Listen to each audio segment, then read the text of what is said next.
السلام علیکم ورحمۃ اللہ وبرکاتہ۔ ناظرین، استقبال ہے آپ کا ہماری چینل قاسم شو میں۔ ناظرین، جیسا کہ ہم سبھی جانتے ہیں کہ اس وقت ترکیہ میں الیکشن کے نتائج چل رہے ہیں، لیکن ابھی تک کوئی حتمی فیصلہ نہیں ہوا ہے۔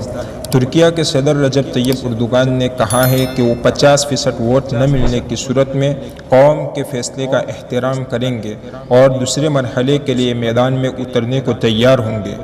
اردوغان کا بیان ایسے وقت میں سامنے آیا ہے جب ترکیہ میں قومی انتخابات میں گنتی کا عمل مکمل ہونے کو ہے۔ غیر سرکاری نتائج کے مطابق صدر رجب طیب اردوغان اور ان کے حلیف کو ملنے والے ووٹوں کی شرح حکومت بنانے کے لیے مطلوب 50% سے کم ہے، جس کا مطلب یہ ہے کہ ملک میں 28 مئی کو دوبارہ انتخابات کا امکان پیدا ہو گیا ہے۔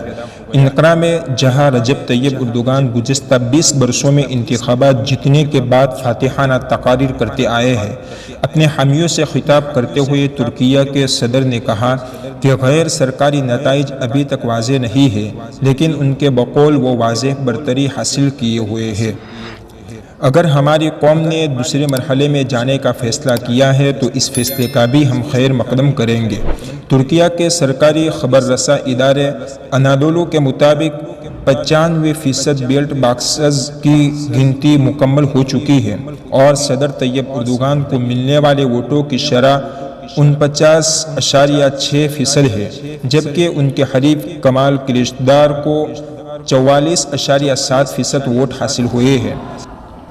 جیسے جیسے ووٹوں کی گنتی آگے بڑھ رہی ہے، دونوں امیدواروں کے درمیان حاصل کردہ ووٹوں میں فرق کم ہو رہا ہے۔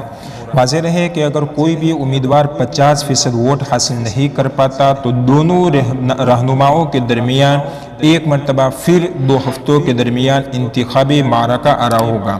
انتخابات کرانے والے ادارے سپریم الیکشن بورڈ نے کہا کہ وہ انتخابات کی دوڑ میں شریک سیاسی جماعتوں کو بروقت اور ساتھ ساتھ گنتی کے نتائج سے آگاہ کر رہا ہے، لیکن اس وقت تک نتائج کا اعلان نہیں کیا جائے گا جب تک کہ گنتی کا عمل مکمل اور حتمی شکل اختیار نہیں کر لیتا۔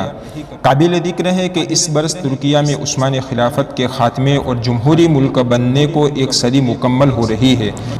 ایسے میں 6 کروڑ 40 لاکھ کے لگ بھگ افراد ووٹ ڈال کر اپنا حق رائے دہی استعمال کر رہے ہیں۔ جی ہاں ناظرین، تو یہ تھی ترکیہ الیکشن کی تازہ ترین رپورٹ۔ آئندہ آنے والی رپورٹ کے انتظار میں رہے۔ انشاءاللہ جیسے ہی ہمیں رپورٹ حاصل ہوگی ہم آپ تک نئی اپڈیٹ پہنچاتے رہیں گے، اس لیے جن حضرات نے ابھی تک چینل کو سبسکرائب نہیں کیا وہ چینل کو لازمی سبسکرائب کر لیں۔ السلام علیکم۔